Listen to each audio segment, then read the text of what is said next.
朋友發圖來去食晏，餐廳中一食牛肉飯，嘆下冷氣，消費莫限。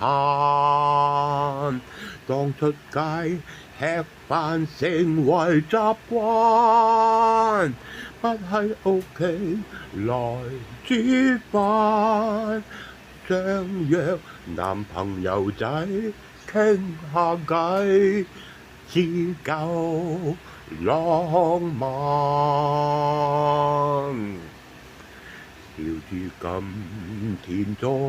唱起，下午12點半，我祝朋友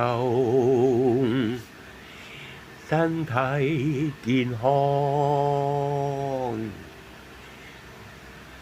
少少忽然諗起，即係你啊，即係中意喺屋企啊煮飯仔啊，